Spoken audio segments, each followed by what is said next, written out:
Tal como lo habíamos anunciado, está con nosotros Pablo Oliver. Buenas noches, ¿cómo le va? Pero muy bien, ¿cómo estás, Carlos? Bueno, comentábamos hoy de las reuniones que tuvo el Ejecutivo con los distintos partidos políticos y usted también estuvo junto con las autoridades del Partido Radical. ¿Se arregló? ¿Se pusieron de acuerdo con el oficialismo? A ver, fue una primera reunión necesaria, por cierto, para intentar comenzar a dialogar. Realmente hasta ahora el diálogo no fue bueno. Hemos fracasado por lo menos en los intentos de llegar a acuerdos. Todos sabemos que el proceso de transición tampoco fue bueno y lamentablemente en diciembre lo poco que tuvimos posibilidades de conversar permitieron aprobar dos leyes importantes. Una es la adhesión a la ley de coparticipación federal nueva, la otra es una modificación tributaria, dentro de esa modificación tributaria una moratoria. Bueno, esas dos leyes fueron muy importantes para el Ejecutivo, son herramientas que le van a mejorar la situación de estos meses de dificultades. Pero bueno, la diferencia fundamental fue el tema de la emergencia, fundamentalmente porque no hay una coincidencia en el diagnóstico. En realidad, para nosotros, la provincia de Santa Fe está sólida desde el punto de vista financiero, tiene dificultades, pero es una provincia previsible. A ver, para que la gente entienda, tiene capaz problemas financieros de plata al día, pero no tiene problemas patrimonial como para... Porque una de las provincias, digamos, dicen que más... La segunda provincia menos endeudada del país es una de las provincias que tienen una creencia, o sea, la nación es deudora con la provincia de Santa Fe. Santa Fe hoy califica en cualquier organismo, ya sea nacional o internacional, para tomar crédito.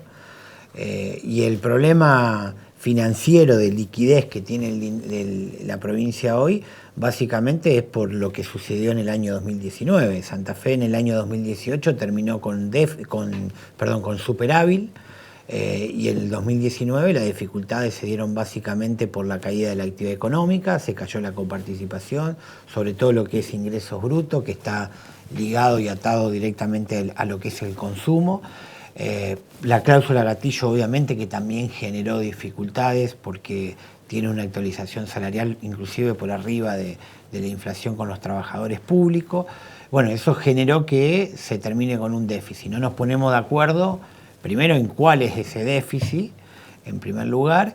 Entonces lo que hemos dicho es, bueno, no seguir discutiendo sobre lo mismo, porque en definitiva nosotros sí reconocemos la situación de mínima. ¿Y cuál es la situación de mínima? Que sí hay dificultades, pero no nos ponemos de acuerdo. A ver, ¿cuál es el key? Porque la provincia dice, estamos en una situación financiera complicada, necesitamos la emergencia, necesitamos que el gobernador pueda disponer de la plata de los fondos de distintas áreas para movilizarlo en función de las necesidades o las prioridades que tenga el Ejecutivo.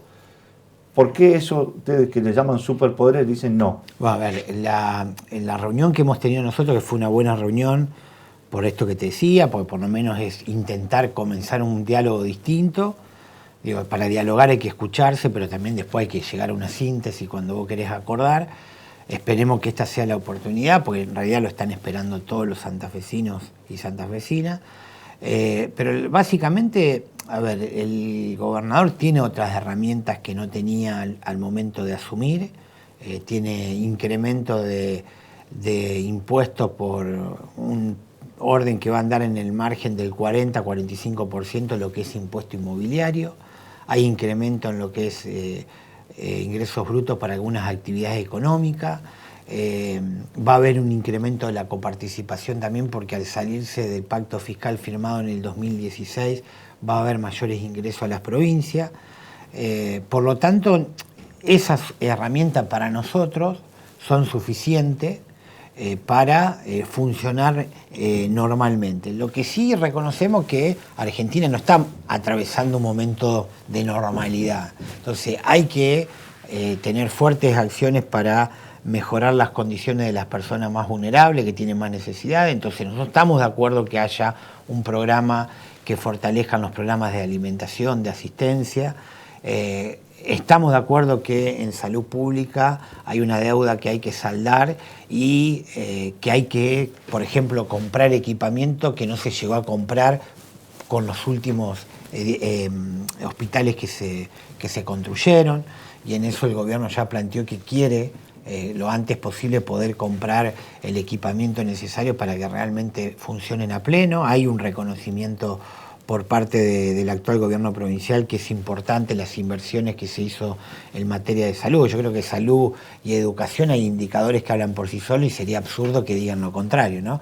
Entonces, en esa emergencia que hay a nivel nacional, nosotros entendemos que hay que darle nuevas herramientas. Ahora, el gobernador está pidiendo $500.000 de endeudamiento en total entre los ¿$500.000 o 500 millones? 500 millones, perdón, de dólares. Son aproximadamente, con todo lo que solicitó, con el presupuesto más esto, estamos hablando de 32.000 millones de pesos aproximadamente. Entonces, la verdad que no, digamos, es la primera vez que un gobernador va a tener esa cantidad de dinero. La tuvo Lichi con 500 millones de dólares. Pero Lichi la tuvo después de 2 años de discutirlo y fragmentado, no la tuvo de una sola vez. No, lo tuvo los 500 millones. No, fueron 250. Sí, pero uno lo recibió, lo cobró y lo puso a préstamo, no lo usó rápidamente porque no estaban los planes. Bueno, la diferencia ahí es que eso era para obra pública, para bienes, lo que se llama bienes de capital. Cada vez que la provincia se endeudó, en todas las gestiones, esto tiene que ver también con la administración saludable de los recursos, lo hizo para invertir en obras públicas, lo que se llama bienes de capital, es un patrimonio que queda para todos los santafesinos. Supongamos que hoy no es esa la prioridad, lamentablemente, porque hay otras urgencias. Entonces, a priori, ¿qué decimos nosotros? Estamos dispuestos a brindar esas herramientas. Este proyecto, en relación al proyecto de diciembre, es mejor en términos de que en diciembre se pretendía tener todas las facultades para hacer lo que se quiera con el presupuesto. Ahora hay algunas cuestiones que compartimos y otras que no. Por ejemplo, para darte algunas cuestiones, obviamente esto está en pleno proceso de discusión. Sí, que va a llevar también. En el radicalismo. No va a ser de un día para el otro. No, por supuesto, en el radicalismo lo tenemos que consensuar con los otros partidos del Frente Progresista. Pero a priori nosotros decimos, a ver, la posibilidad de renegociar contratos, hasta ahora no hay consenso para poder darle esa facultad.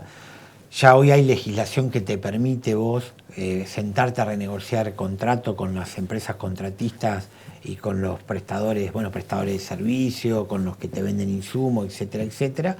En ese caso, nosotros por una cuestión de seguridad jurídica y demás, preferimos por el momento no darla, salvo que nos hagan llegar un listado de cuáles son las obras concretas que se pretenden renegociar, cuáles son los contratos, en definitiva, que se pretenden renegociar, pero no libremente, que hagan lo que ellos consideren con todo tipo de contrato. Porque nos preocupa concretamente, y esto no hay secreto, obras públicas que están iniciadas, nos preocupa que se corten esos contratos y que esa obra siga sin su ejecución, porque después va a ser más caro reiniciarla que terminarla.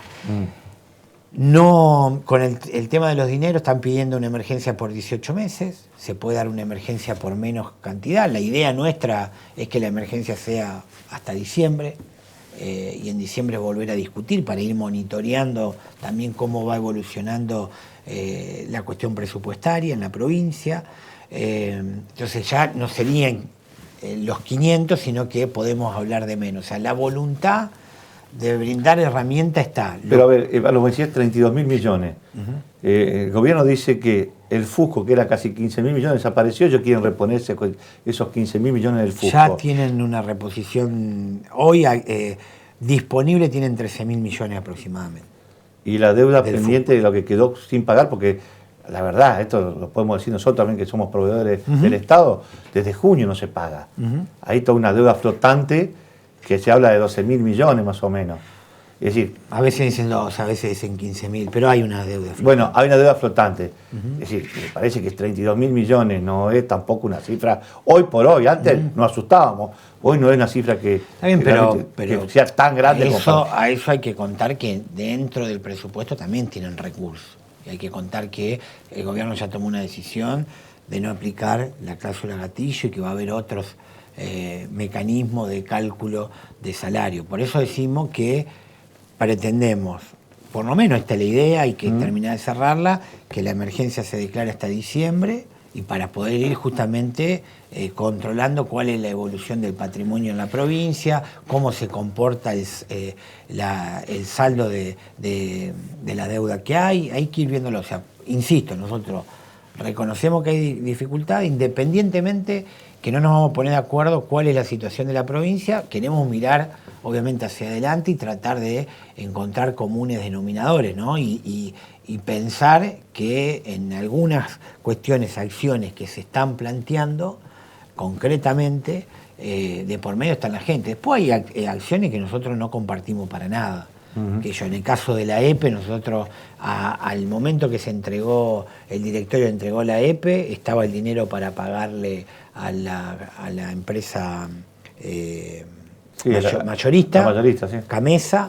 Hay una situación de deuda o de déficit producto de que no se trasladó el costo del incremento de la luz mayorista a los minoristas, a los consumidores, y esto hasta se hizo en consenso con el peronismo. El propio peronismo pidió en su momento en los cuerpos legislativos no trasladarle el costo de los incrementos que se daban en los mayoristas a los consumidores. O sea que no es tampoco producto de una administración irresponsable, es una cuestión política que se acordó. Pero aparte, estaba el dinero para pagarlo. La verdad, nosotros no sabemos por qué ahora se acumuló 11.000, 12.000 millones de pesos con la mayorista, cuando los ingresos que tiene la EPE mensualmente daban también para pagar ese. Bueno, yo calculo, creo que cuando llegaron y no tenían la plata, manotearon de todas las cajas había por ahí, ya que no había en el Fusco. Habrán tomado lotería, EPE, donde puedan préstamos para poder... Yo te puedo asegurar que recompusieron todo poniendo plata a plazo fijo. ¿Cómo? ¿Cómo? Y es la forma de reconstruir el Fusco, es con eso, poniendo el dinero a plazo fijo. Me estás jodiendo. No, te estoy diciendo cómo se hace. Si no están pagando, no se está pagando plata a plazo fijo. ¿Usted tiene certeza de eso? Totalmente. Ah, bueno. Algo que me quedó grabado, Fanzendini dijo, quedó saldada la deuda. ¿Qué deuda había que quedó saldada? ¿Qué era el diálogo? ¿Qué es lo que quedó saldado? Sí, se refería a eso y a que los miembros del gobierno, nosotros en la reunión estuvo Esteban Borgonovo, después se sumó Micli y el ministro Agosto y después Perotti. Bueno, hubo un reconocimiento en que hubo declaraciones que fueron desacertadas, descalificaciones, y los mismos miembros del gobierno lo reconocieron. Pero bueno, las críticas a la gestión anterior son válidas, porque de hecho somos distintos espacios políticos, hay distintas miradas, nosotros nos podemos quejar porque el peronismo critique algunas acciones o la política de algunas áreas nuestras. Lo que hubo fueron acusaciones al aire, que se tiraron, que involucró al Frente Progresista, y nos sentimos la verdad que calumniados, injuriados, y eso es lo que hay que corregir, y en definitiva, si no se corrige, tendrá que responder ante la justicia. Nosotros estamos decididos, digamos, si el ministro sigue haciendo declaraciones, vamos a ir a la justicia. Para cerrar, el radicalismo salió como más optimista que los socialistas. Como diciendo, no vamos a proyectar nada, no nos interesa, es todo mentira, no hay necesidad. Ustedes se juntaron ayer con todos los socialistas, y lo que es el Frente Progresista en conjunto. La mesa del Frente Progresista. ¿Y ahí qué pasó? ¿Se volvió a ver esa división o coincidieron en que van a acompañar? No, los compañeros socialistas tampoco dicen que no se le va a dar nada o que no hay que aprobarlo. No. Lo que ellos sí hicieron más hincapié es en las diferencias que hay en cuanto a cuál es la provincia que recibieron. Nosotros tuvimos una actitud de decir, bueno, dejemos esto de lado y empecemos a charlar hacia adelante. Ellos lo que plantean es que si no nos ponemos de acuerdo en cuál es la situación que se recibió, muy difícilmente podamos ponernos de acuerdo en cuáles son las herramientas. Pero como la pelota está en nuestra cancha, nosotros lo que vamos a trabajar es para brindarle herramientas. Ya adelantamos que no vamos a dar la totalidad de lo que están pidiendo, porque hay cosas que se comparten o no, y queremos interpretar que el gobierno, el Ejecutivo, también debe entender, y que ya entendió, de que cuando se construye en consenso hay que ir cediendo posiciones y hay que ir tratando de sacar lo posible en cuanto a la letra definitiva de lo que va a ser el proyecto. Gracias por haber venido. A vos, hasta cualquier momento.